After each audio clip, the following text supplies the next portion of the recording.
If you've ever dreamed of writing a novel but thought, there's no way that I could do that in a month, you're not the only one. For 2 years, I've wanted to try and write a novel in 30 days, and yet there's always been a voice in my head dismissing this idea as unrealistic. But here's the thing. This year, I took the leap of faith and I actually did it. I've just completed the first draft of my book, and it wasn't about rushing or burning out. Today, I'll share how I structured my writing schedule, kept my creativity alive, and managed to stay somewhat balanced, all while meeting that ambitious goal. The first thing I did was come up with somewhat of a realistic writing schedule. I didn't go for marathon writing sessions that would leave me exhausted. Instead, I planned to write for 2 2-hour sessions twice a week and 3 1-hour sessions sprinkled throughout the week as well. If I had capacity to turn a 1-hour session into a 2-hour session, then I would do so. And at the same time, if things were too hectic, then I would be able to condense a 2-hour writing session into a 1-hour session. This approach removed the chaos of trying to hit a daily word count.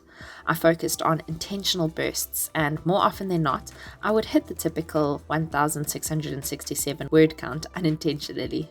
I kept my weekends writing free, and surprisingly, this made me more eager to jump back into my story when the new week began. It was like giving my creativity room to breathe and reset. Next, I had a rough outline before I even wrote my first word. It wasn't anything fancy, just some broad strokes to give me a direction. I approached my outline the same way that I would approach planning a holiday. You don't need to map out every single moment or detail, but having a general itinerary helps you make the most of the experience. It gives you a sense of where you're headed without trapping you into a rigid path. And my outline was similar. It wasn't a detailed blueprint of every chapter or scene, but it gave me just enough structure to keep me moving forward.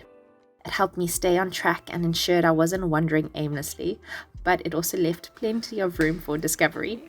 There were moments when the story would take unexpected turns, and that's the beauty of having that flexibility built into my plan.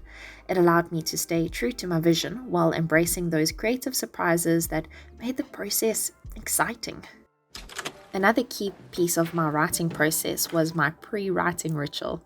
Before I even touched my laptop, I'd pull out my journal. It became a mental reset. First, I'd write a prayer. This wasn't just about grounding myself. It gave me a perspective shift, reminding me of what really mattered beyond my immediate stresses, worries, or desires, and it helped me put everything in its proper place so I could write with clarity. Then I'd write a letter from love. It's exactly what it sounds like, a loving, positive letter to myself, reminding me that I'm capable of whatever I'm about to write.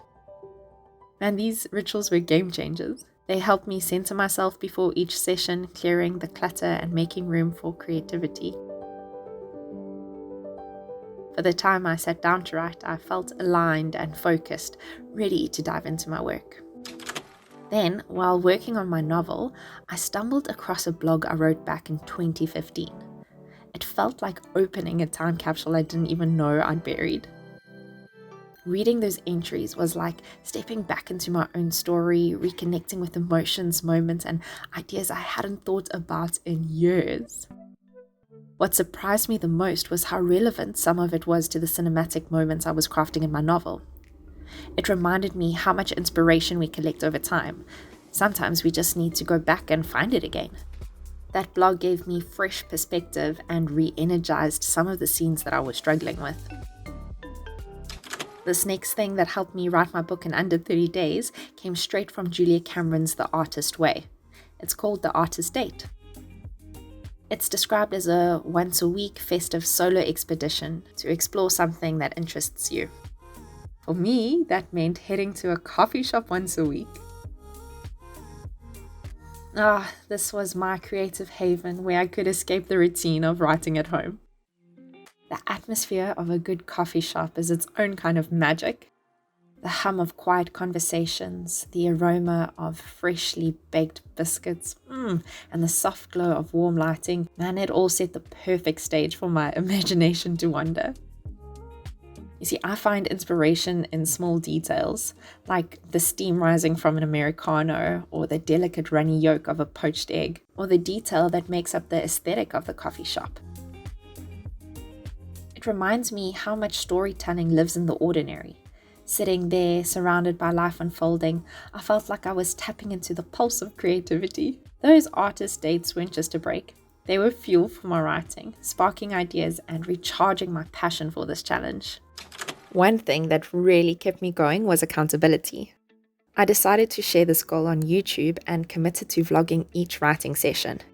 Knowing that I had set that expectation, not just for myself but for anyone watching, was a game changer. Even on the days when writing felt like a challenge, the commitment I'd made kept me showing up. Sharing the process made it feel real, like I wasn't just writing alone in my own little bubble. It gave me a sense of purpose and reminded me of the excitement and intention behind this journey. And yet, all of this came down to consistency for me. I didn't need to write for hours every day to make progress. Instead, I focused on shorter, repeated writing sessions.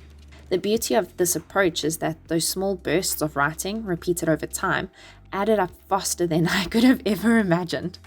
But it wasn't just about showing up to write, it was about pacing myself.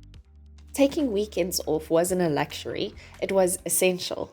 Because when I stepped back, I was able to reflect on what I had written, as well as give myself some space to recharge. This time that I allowed myself to take off helped me to avoid burnout, and at the same time, it gave my mind room to breathe. When Monday rolled around, I was eager to get back into it. I wasn't forcing creativity, I was nurturing it. So all of this combined helped me finish the first draft of my novel in under 30 days. I completed my rough draft yesterday in 26 hours over 18 days and with a total of 46,765 words. But here's the thing, the tough part is just beginning. Now it's time to go back and read through what I wrote, and that's when the real work starts. Up until now, my process has been about letting the story flow out of me without any judgment. But now I need to take a step back, look at everything with a critical eye, and refine it. I really do hope that some of what helped me could help you if you're in a space where you want to start your own novel. So tell us a bit about yourself in the comments. Where are you from? What is it that you're writing? What are you hoping to start writing? And then I just want to end this video by saying that this is the end of the vlogs. I did it, woo!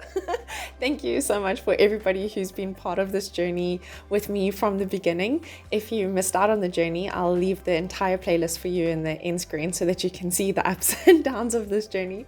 But yeah, guys, wow, can't believe I actually did it. I'm so grateful for everyone who is part of this journey, holding me accountable. Thank you, thank you, thank you. I will see you in a future video. Take care.